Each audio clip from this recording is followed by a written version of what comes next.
샬롬, 말씀 읽어주는 김기웅 목사입니다. 오늘도 기대하는 마음과 사모하는 마음을 가지고 하나님의 말씀 함께 읽겠습니다. 열왕기하 5장 15절부터 27절까지의 말씀입니다. 나아만은 수행원을 데리고 거룩한 사람에게 돌아가 그의 앞에 서서 말했다. 나는 이제야 이스라엘의 하나님 외에는 세상 어디에도 하나님이 계시지 않는다는 것을 알게 되었습니다. 너무나 감사하여 선물을 드리고자 합니다. 엘리사가 대답했다. 하나님, 곧 내가 섬기는 하나님께서 살아계심을 두고 맹세하는데 나는 당신에게서 아무것도 받지 않겠습니다. 나아만은 선물로 무엇이든 주려고 했지만 엘리사는 받지 않았다. 나아만이 말했다. 아무것도 받지 않으시겠다면 내가 당신에게 부탁드릴 것이 있습니다. 내게 나귀 한 떼에 실을 수 있을 만큼의 흙을 주십시오. 이제 내가 다시는 하나님 외에 다른 신에게 예배하지 않겠습니다. 다만 한 가지 일만큼은 하나님의 용서를 구합니다. 내가 모시는 주인이 내 발에 기대어서 림몬 산당에 들어가 예배하면 나도 그분과 함께 거기서 림몬을 예배해야 할 텐데 그 일만큼은 하나님께서 나를 용서해 주시도록 기도해 주십시오. 엘리사가 말했다. 다 잘 될 것이니 평안히 가십시오. 나아만이 떠난 지 오래되지 않았을 때 거룩한 사람 엘리사의 종 게하시가 혼자 중얼거렸다. 내 주인께서는 감사의 표시 하나 받지 않고 아람 사람 나아만을 그냥 돌려보냈구나. 하나님이 살아계심을 두고 맹세하는데 내가 그를 쫓아가서 무엇이든 얻어와야겠다. 게하시는 나아만을 쫓아갔다. 나아만은 게하시가 자기를 쫓아오는 것을 보고 전차에서 뛰어내려 그를 맞이했다. 무슨 문제라도 있어? 문제가 아니라 일이 좀 생겼습니다. 제 주인께서 저를 보내어 방금 에브라임 산지에서 두 청년이 나타났는데 그들은 예언자 수행생의 형제들입니다. 은 34kg과 옷 2벌을 선물로 주어 그들에게 부족한 것을 채워주십시오 하고 전하라고 말씀했습니다. 나아만이 말했다. 물론이요. 68kg은 어떻소? 나아만은 우겨서 은을 2자루에 넣어 묶고 그에게 옷 2벌을 주었다. 그리고 선물을 나르도록 2명의 종까지 붙여주었다. 언덕에 있는 요새에 이르자 게하시는 종들에게서 선물을 받아 안에 보관하고 종들을 돌려보냈다. 그가 돌아와 주인 앞에 섰다. 엘리사가 말했다. 게하시야, 지금까지 무엇을 하다 왔느냐? 아무 일도 아닙니다. 그가 말했다. 엘리사가 말했다. 그 사람이 전차에서 내려 너를 맞이할 때 내가 영으로 너와 함께 있던 것을 몰랐느냐? 말해보아라. 지금이 내 자신을 돌보고 선물로 내 주머니를 채울 때냐? 이제 나아만의 피부병이 너와 내 집안에서 옮아서 영영 낫지 않을 것이다. 게하시가 물러나오니 피부병으로 그의 살갗이 벗겨져 눈처럼 하얗게 되었다. 이것은 하나님의 말씀입니다.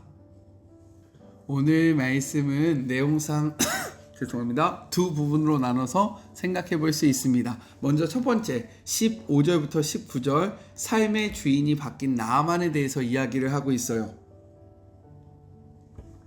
요단강에서 병이 완치된 나아만은요 하나님만을 섬기기로 결단합니다.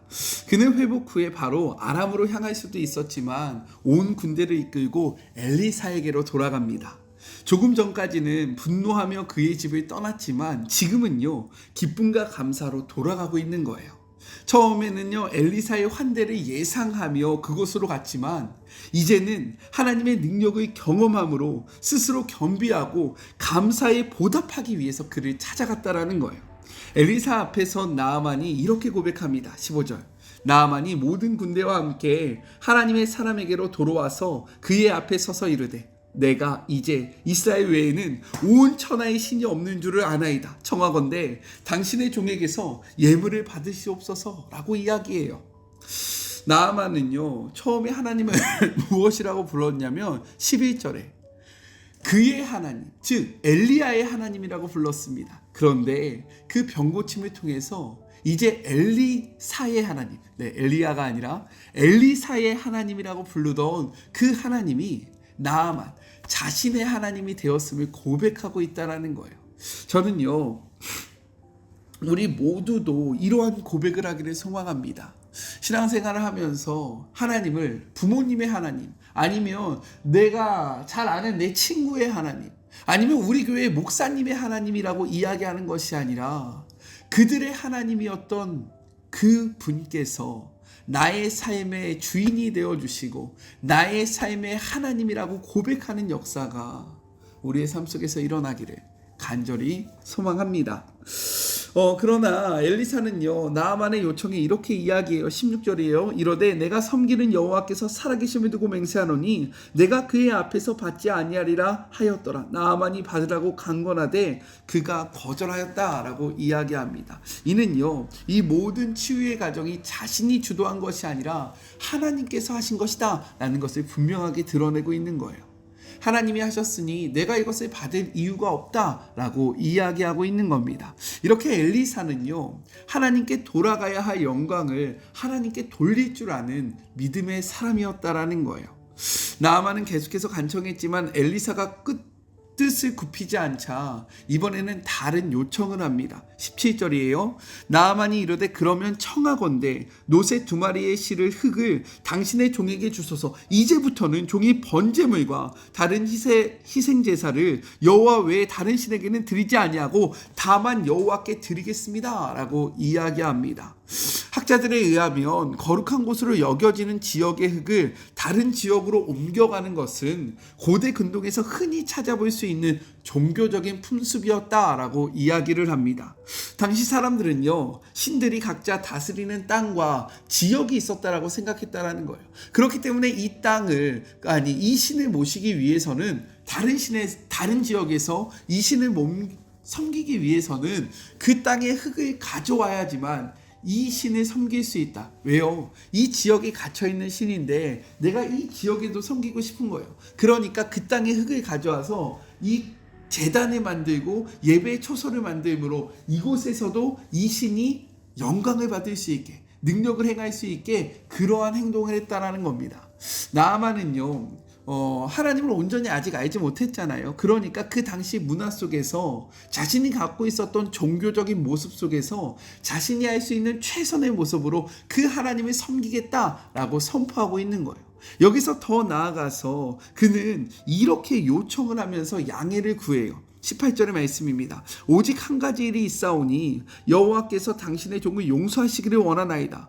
곧 내 주인께서 림몬의 신당으로 들어가 거기서 경배하며 그가 내 손을 의지하심에 내가 림몬의 신당에서 몸을 굽히니 내가 림몬의 신당에서 몸을 굽힐 때에 여호와께서 이 일에 대하여 당신의 종을 용서하기를 원하나이다 라고 이야기합니다. 이 말이 뭐냐면 자신의 그런 주군이 왕이 몸이 허약함으로 인해서 스스로 우상을 섬기지 못할 때 자신의 힘을 의지해서 그 앞에 나가니 자기도 어쩔 수 없이 그 상황 속에서는 우상 앞에서 절할 수밖에 없으니, 하지만 이렇게 절을 한다 할지라도 나의 중심과 나의 마음에는 하나님만 계시오니 이 일을 양해해달라라고 이야기하고 있는 거예요. 성경학자들 사이에서 이것에 대해서 많은 논란이 있습니다. 그렇다면 우리가 우상 앞에서 절을 할 때에도 나의 중심은 하나님께 있습니다 라면서 고백하면서 절을 하면 되는 것인가? 이런 것에 대해서 많은 논의가 있는데요. 저는 이렇게 생각합니다. 성경에 보니까요, 하나님은 이렇게 말씀하세요. 너희는 외모를 보거니와 나 여호와는 중심을 보신다. 하나님은 우리의 마음을 알고 계신다라는 거예요. 내가 정말로 죄송합니다.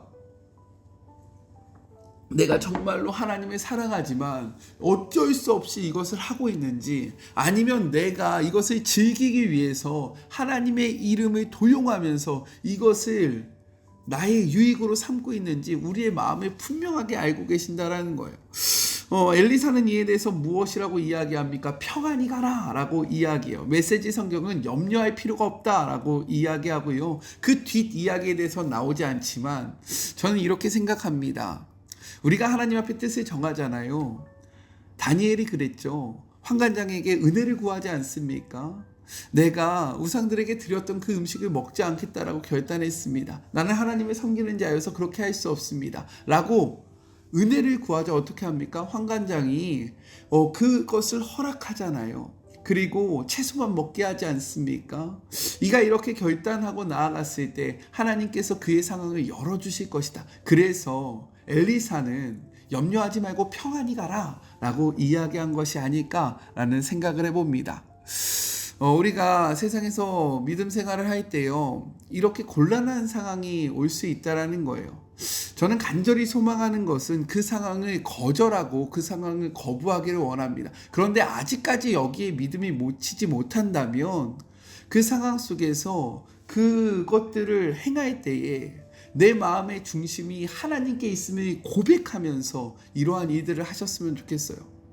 나아만이 지금 그것을 구했고 엘리사가 평안할지어다 라고 이야기했으니 이 말씀 앞에서 우리의 중심을 하나님 앞에 올려드릴 때에 하나님은 어떠한 상황 속에서도 괜찮지 아니하실까라는 생각을 해봅니다. 이러한 믿음의 결단이 중심이 우리 안에 있기를 간절히 소망해요. 이렇게 나아만은요, 병 고침으로 인한 회심을 경험하게 되어 그의 회심이 어떤 것이었습니까? 삶의 주인을 바꾸는 것이었어요. 그의 세계관을 바꾸는 것이었습니다. 삶의 방식을 완전히 바꾸는 것이었어요. 그리고 삶의 자리에서 어쩔 수 없는 상황 속에서 때로는 있고 싶지 않는 자리에 있을 때도 있지만 그럼에도 불구하고 마음의 중심은, 자기의 중심은 온전히 하나님께만 있음을 선포할 줄 아는 믿음이었습니다. 그래서 첫 번째 적용이에요. 나아만과 같이 하나님 앞에 회심한 경험이 있습니까? 회심을 경험했다면 나아만과 같이 삶의 주인이 온전히 바뀌었습니까? 어떠한 삶의 자리에서도 어떠한 순간에서도 흔들리지 않는 믿음을 소유하고 있습니까? 나아만의 회심을 통해 변화되어야 할 나의 신앙의 모습은 무엇인지 생각해보는 그런 하루가 되었으면 좋겠습니다. 둘째, 20절부터 27절 게하시의 욕심으로 인한 심판에 대해서 이야기하고 있어요. 20절의 말씀입니다. 하나님의 사람 엘리사가 사환 게하시가 스스로 이르되 내 주인이 이 아람 사람 나아만에게 면하여 주고 그가 가지고 온 것을 그의 손에서 받지 아니하였도다. 여호와께서 살아계심을 두고 맹세하노니 내가 그를 쫓아가서 무엇이든지 그에게 받으리라 라고 이야기합니다. 스승인 엘리사는 나아만에게 받지 않을 것을 여호와의 살아계심을 두고 맹세했는데 그의 제자였던 게하시는 반대로 그에게서 받아낼 것을 하나님의 이름으로 맹세하고 있다라는 거예요. 왜요? 그의 눈에는 스승의 모습이 한심해 보였기 때문입니다. 그는 급히 나아만 뒤를 쫓아가서요, 자신이 엘리사의 지시로 급히 왔다고 이야기를 하면서 에브라임 산지에서 두 제자가 갑자기 찾아와서 엘리사가 그에게 제공해 줄 것이 필요하게 되었으니 은 1달란트와 옷 2벌을 달라라고 이야기를 합니다.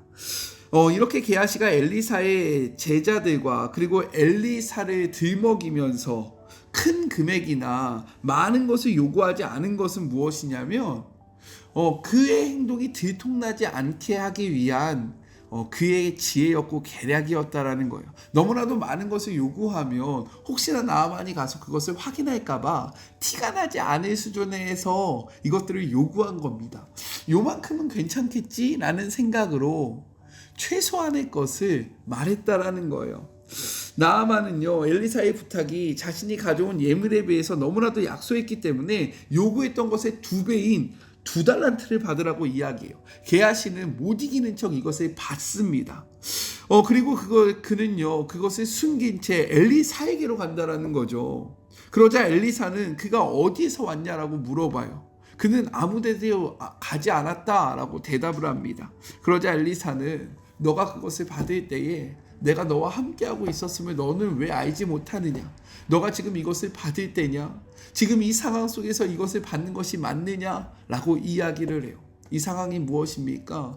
북이스라엘이 멸망하고 있는 이 상황 속에서 우상을 섬기고 우상을 향하여 제사를 하고 은과 금이 그들의 주인이 된 이 상황 속에서 너의 마음의 중심이 빼앗겨 너까지도 그것을 원하는 것이 옳으냐? 라고 이야기하면서요, 무엇이라고 이야기합니까? 나아만에게 임했던 나병이 너에게 임할 것이다 라고 선포를 해요. 그의 말처럼 게하시는 나병이 걸리게 됩니다. 게하시는요, 욕심에 눈이 멀어 하나님과 엘리사를 속일 수 있다라고 생각했어요. 그리고 자신이 하는 것은 아주 작은 것이다 라고 생각했습니다. 그런 성경은 이렇게 이야기해요. 히브리서 4장 13절의 말씀, 지으신 것이 하나도 그 앞에 나타나지 않음이 없고 우리의 결산을 받으실 이의 눈앞에 만물이 벌거벗은 것 같이 드러나게 된다라고 이야기합니다. 하나님을 속일 수 없다라는 거예요. 하나님 앞에 드러나지 않을 것이 없다라고 이야기하고 있는 거죠. 그래서 두 번째 적용입니다. 하나님께 숨기고 있는 것은 없습니까? 모든 것을 아시는 하나님께 우리가 감추고 숨기고 있던 것을 솔직하게 고백함으로써 용서와 자유와 구원을 얻을 수 있게 해달라고 기도하는 하루가 되기를 간절히 소망합니다. 우리 같이 기도할까요? 하나님, 나아만의 회심은 그의 삶의 주인이 바뀌는 일이었습니다. 우리는 나아만의 회심을 경험하고 있습니까? 우리의 삶의 주인이 바뀌었습니까? 그렇지 못했다면 나아만의 모습을 보며 우리의 삶이 어떻게 살아가야 할지를 바르게 생각하게 하여 주시옵소서. 나아만의 마음속에는 주님이 자리 잡으셨습니다.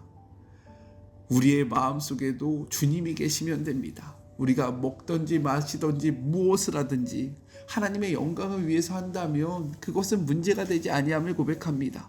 주님, 우리가 이것은 해야 된다, 이것은 하면 안 된다 라고 이야기할 것이 아니라 우리의 중심에 하나님이 계심으로 먹든지 마시든지 무엇을 하든지 하나님의 영광을 위하여 살아가는 주의 모든 자녀들 되게 하여 주시옵소서. 주님, 게하시는 욕심에 눈이 멀어 자신이 엘리사와 하나님을 속일 수 있다라고 생각했습니다. 하지만 성경은 이야기합니다. 하나님이 이 땅을 다 지으셨으니 그분 앞에 숨길 수 있는 것이 없다. 마지막 날에 그분 앞에 모든 것이 드러날 것이다 라고 이야기합니다. 우리가 하나님 앞에 숨기고 있는 것은 없습니까? 우리의 삶을 돌아보며 하나님 앞에